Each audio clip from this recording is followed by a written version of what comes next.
Vamos, então, dar para os próximos passos agora. Tenho a honra de chamar o seu João Camargo, que já está aqui entre nós. Ele que é presidente do Conselho da Esfera e chairman da CNN, que vai fazer essa abertura oficial. Bom dia, bem-vindo. Não, pessoal, ontem a Camille e eu esquecemos de falar da agência Infra, que faz parte do nosso ecossistema, que faz toda a cobertura de infraestrutura. Ô, Igor, consegue subir o artigo da Folha ou não? Ó, vamos falar da fala do nosso presidente Hugo Motta, que falei que ia trazer aí um momento especial de reflexão no Brasil. A Camila escreveu esse artigo junto comigo ontem. Ontem não, quinta-feira saiu publicado. E é mais ou menos, acredito, que o Hugo vai falar. Quais são os pontos, né?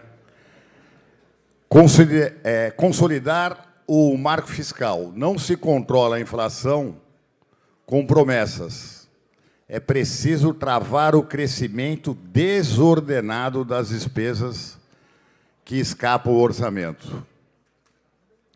Fazer a reforma administrativa, né? Isso é um ponto de reflexão importante. O Brasil não pode ser refém de um Estado lento. É hora de premiar desempenho e premiar o serviço público. O terceiro ponto, que está aqui nesse artigo, é a regularizar a reforma do sistema tributário. Sem simplificação tributária, o Brasil continuará cobrando mais de quem produz e menos de quem atrasa. O quarto ponto é estabelecer regras claras para o trabalho de aplicativo. Negar esses novos modelos de trabalho é negar o futuro.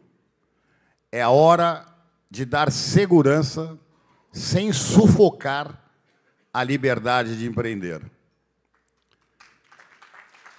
O quinto ponto seria modernizar a segurança pública com inteligência e tecnologia. Não se protege um país com fronteiras porosas e ausência de dados. Segurança moderna exige investimento em inteligência e integração.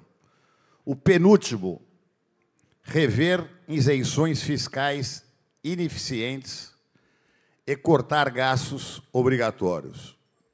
Isenção sem propósito é privilégio. E hoje nós gastamos 800 bilhões, que eu acredito que uns 30% disso seja privilégio. E isenção sem propósito é privilégio, do gasto obrigatório sem revisão é armadilha. O sétimo e último, foi aprovado o ano passado o Marco de Garantia. O Marco de Garantia ele ajuda a desjudicializar a justiça brasileira, que hoje você tem que pedir autorização de um juiz para executar o bem. E quem tem que regular isso são os governadores de estados, porque o Marco de Garantia já foi aprovado no Congresso e sancionado pelo presidente. Bom, vou convidar aqui o Hugo Motta, mas antes do Hugo Motta, eu vou chamar o Hugo aqui, porque eu fiz um filme antes dele. O Hugo já está aqui no plenário ou não? Hugo Motta aqui, eu queria pedir uma salva de palmas para vocês. O Igor, vou pedir daqui a pouquinho para você subir o filme. Presidente, eu falei que você vai trazer grande surpresa aqui hoje, pô.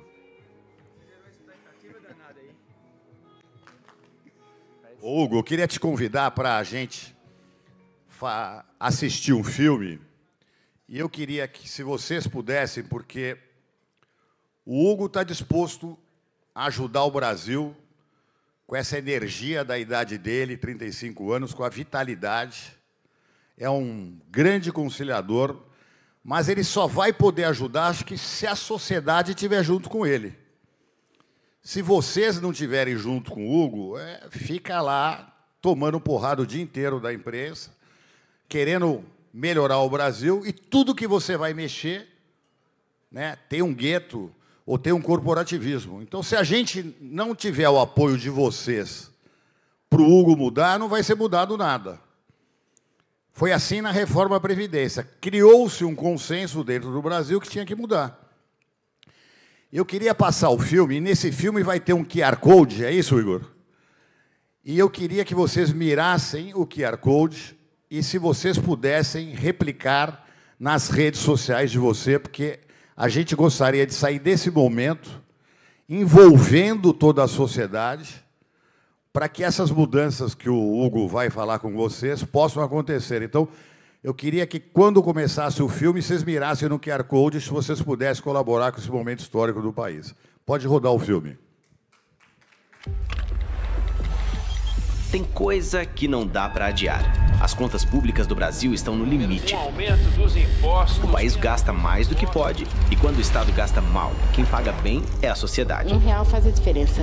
Não dá mais para o brasileiro apertar o cinto enquanto o Estado aumenta a barriga. R$1 trilhão em impostos. A crise das contas públicas não tem lado, mas tem consequência. Porque não existe orçamento de esquerda ou de direita. Existe orçamento público.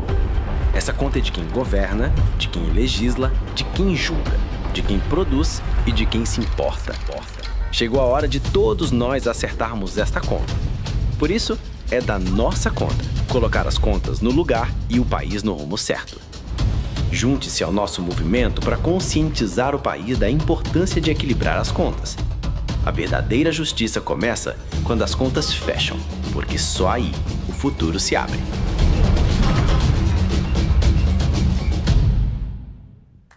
Vai entrar o QR Code, Igor? Ó, o QR Code, quem puder mirar e replicar na rede, queria que, se vocês todos tivessem a sensibilidade de ajudar nesse momento do país, que a gente vai precisar de todos vocês. Hugo, vou passar a palavra para você, boa sorte.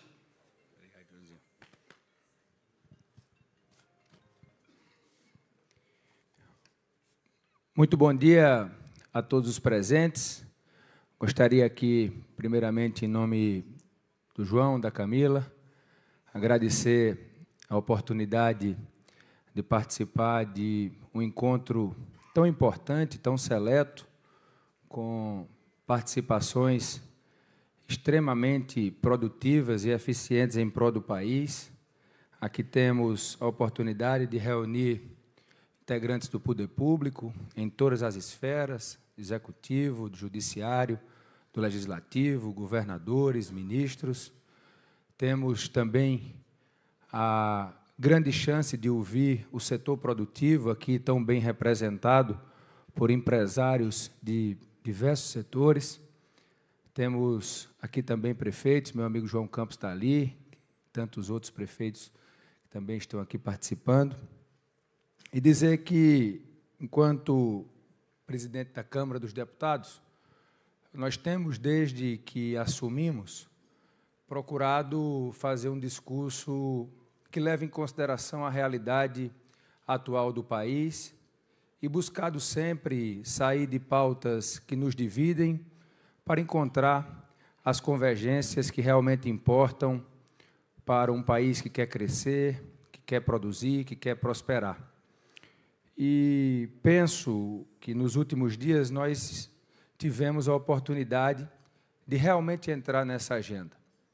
E isso foi, penso eu, fortalecido, empurrado, diante dessa última decisão do governo em, mais uma vez, anunciar aumento de impostos. E essa concepção, ela não se dá contra ou a favor o atual governo ou os governos que passaram. Essa concepção e aquilo que é preciso ser feito se dá diante da situação atual do país, que preocupa a todos nós. Eu penso que esse é um sentimento que deve, com certeza, ser, se não unanimidade, mas uma grande maioria nessa plateia que tem uma importância significativa para o nosso país. Então, a nossa presença aqui é, antes de tudo, para que cada um possa assumir um pouquinho de responsabilidade na construção dessa agenda, porque não vai ser terceirizando sempre para o outro que nós vamos conseguir avançar. Eu penso que todos aqui podem cumprir um papel importante, principalmente na mobilização da sociedade em favor de uma agenda ou de uma pauta que muitas vezes ela pode ser antipática ou não simpática num primeiro momento para o país, para uma parcela da população, mas que, se nós tivermos a capacidade de nos comunicar, de encarar a realidade nua e crua como ela é, nós vamos perceber que não temos mais tempo para adiar, porque o que está em jogo é o futuro do nosso país. Senhoras e senhores, não estamos aqui reunidos apenas para fazer uma reflexão sobre os números da economia brasileira. Estamos aqui porque chegamos a um ponto de inflexão. Estamos em uma encruzilhada e chegou a hora de decidir o nosso destino. Esse é um desses raros momentos em que o país precisa escolher entre adiar o inevitável ou enfrentar o inadiável. Nossa economia é moderna, sólida, tem bases fortes e instituições consolidadas. Ainda assim, estamos carregando um fardo e estamos aprisionados pelos interesses de poucos em detrimento de muitos. Presos a um modelo de Estado que gasta muito, entrega pouco e cobra cada vez mais de quem produz. Temos uma máquina pública que engorda enquanto o cidadão emagrece. E isso não é justo. O atual modelo de Estado virou uma espécie de grande costureira. A cada crise é um novo remendo no cobertor. Só que esse fio está acabando. E se nada for feito, essa costureira morre e leva o país junto. Temos um modelo fiscal que, ao invés de organizar o presente, transfere as angústias para o futuro. Isso não é apenas ineficiência, isso é injustiça. Porque a conta, sempre ela, cai no colo do mais fraco. O brasileiro já apertou demais o cinto. Não é razoável que o Estado siga aumentando a própria barriga. É preciso dizer, com todas as letras, que não há justiça social com irresponsabilidade fiscal. Não há crescimento com improviso. E não há futuro possível para um país que insiste em empurrar a conta adiante, esperando que ela se resolva por mágica ou discurso. O Brasil precisa de coragem. Coragem, sobretudo, para entender que a boa política começa no orçamento e não na propaganda. Na Câmara dos Deputados, sob nossa presidência, iniciamos uma discussão inadiável, a reforma administrativa do Estado. Tivemos a oportunidade de nomear o deputado Pedro Paulo como coordenador desta reforma, irá liderar esse grupo de trabalho e, dentro dos próximos 40 dias, nós vamos ter uma proposta para apresentar não só à Câmara, mas à sociedade brasileira. Uma proposta que traga as inovações tecnológicas que hoje são usadas por empresas e que podem muito bem ser adaptadas ao nosso poder público. Nós precisamos instituir a meritocracia no serviço público, nós precisamos modernizar. Modernizar para que, ao menor custo, se consiga entregar serviços de mais qualidade à nossa população. É essa, sem dúvida alguma, a principal missão dessa reforma administrativa que queremos para o Estado brasileiro. Além disso, nós estamos colocando na mesa de discussão um corte nas isenções fiscais que, ao longo do tempo, foram dadas em nosso país. Isenções essas que chegam a um número não mais possível de suportar pelas contas do nosso país. Isenções essas que não têm o mínimo de acompanhamento sobre o retorno e a contrapartida que deve ser dada por quem as recebe, à nossa sociedade e à nossa população. É uma conta que só aumenta e que não tem absolutamente nada de acompanhamento sobre o que está sendo recebido em troca por um custo tão alto para nós, cidadãos pagadores de impostos. Essa pauta, penso eu, será que nós vamos tratar amanhã na reunião com a equipe econômica do governo. Há um sentimento na Câmara e no Senado Federal de que a hora de um debate mais estruturante chegou, de que pautas que nós vínhamos adiando, empurrando meio que a sujeira para debaixo do tapete, não é mais possível. E penso que o governo federal, que o Poder Executivo e tudo isso que tenho dito aqui, não é um problema deste governo ou do governo passado, é um problema que vem se acumulando ao longo dos governos e que agora nós temos a obrigação de encarar essa agenda. Então, essa reforma administrativa, ela não é contra o serviço público, ela é a favor do Brasil. Porque nós acreditamos que o Estado precisa andar na velocidade da sociedade. E hoje ele atrasa, ele trava, ele custa mais do que entrega. É hora de modernizar a nossa máquina pública. É hora de abandonar a lógica da acomodação e abraçar a lógica da transformação.